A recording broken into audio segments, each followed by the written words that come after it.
Okay, let's talk about a challenge that sounds, well, kind of crazy. Landing your dream remote job. Not in a few months, not eventually, but in just one single month. So, is that just a pipe dream? A complete fantasy?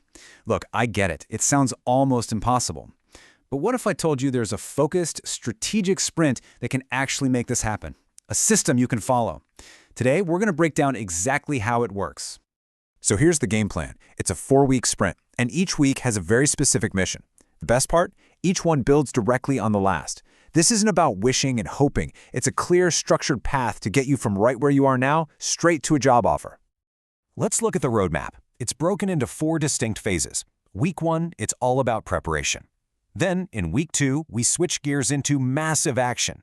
Week 3 is all about making that crucial connection. And finally, Week 4 is when we seal the deal with negotiation. It's simple, it's focused, and you know what? It's incredibly effective.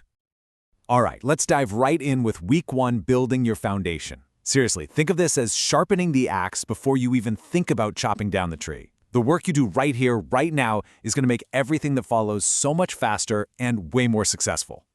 The very first thing we need to do is build what's called a remote-ready profile. This is absolutely critical because you can't just send out your old generic resume and expect results. You have to create a professional presence that basically screams to recruiters, hey, I've got the skills, the discipline, and the mindset to crush it without a boss looking over my shoulder. So how do we do that? It boils down to 3 key upgrades. First, you're going to tailor your resume with specific keywords that the hiring software is looking for. Words like distributed team or asynchronous communication. Second, you'll supercharge your LinkedIn profile so it just radiates tech savviness and self-discipline. And third, you assemble a portfolio that becomes undeniable proof you can deliver amazing work all on your own. Okay, with that solid foundation built, it's time for Week 2, the application blitz. Your tools are sharp, so we're shifting from prep work to massive, decisive action. This is where you really start to build some serious momentum. So what's your target for this week? 50. Yeah, 50. And I know that number probably sounds huge, but this isn't about spamming every job opening you see. It's about sending 50 high-quality, targeted applications. We're creating options, real options. So how in the world do you hit a number like 50 without completely burning out? Well, you diversify. You can't just live on one job board all day. You have to build a whole portfolio of leads. We're talking niche remote boards, using LinkedIn's filters smartly, and even going directly to company websites. And the secret to managing all this? A simple tracking system to keep you organized and strategic. The blitz is working. You've got interviews lining up. Awesome. Now welcome to Week 3, Ace the Interview. This is where we turn those applications into genuine interest from a real human being. And let me tell you, remote interviews, they're their own special kind of challenge, but it is a skill you can absolutely master. Here's the thing you gotta remember. Every remote interview is in itself a test of your remote work skills. If your tech is glitchy, your lighting is bad, or your answers are fuzzy, it sends a clear signal that you're not ready. The pro move is to treat it like it's your first day on the job.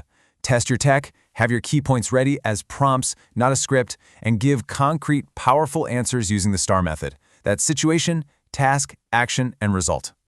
And don't forget, this is a two-way street. You are interviewing them too, asking really sharp questions about the remote culture, like how they actually communicate when they're not online at the same time, or how they measure success. It proves you're a serious candidate who's looking for the right long-term fit, not just any job. And here we are, the home stretch, Week 4. This is all about turning that positive interview feedback into an official signed offer.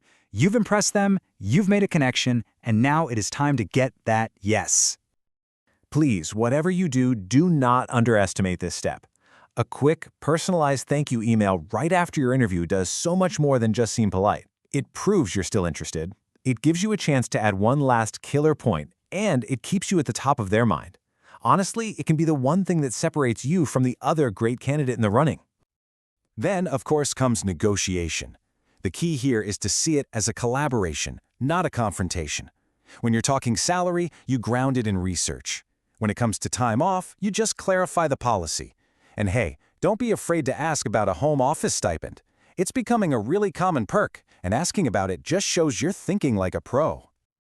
You know, this whole philosophy, this entire 1-month challenge, It really just boils down to this one simple, powerful idea from Mark Twain. It isn't about waiting for the perfect moment or for everything to be perfectly aligned. The secret is just to get started, to take that first step. So there you have it. The plan is laid out. The steps are crystal clear. Your 1-month sprint officially starts right now. So the only real question left is, what's your first move?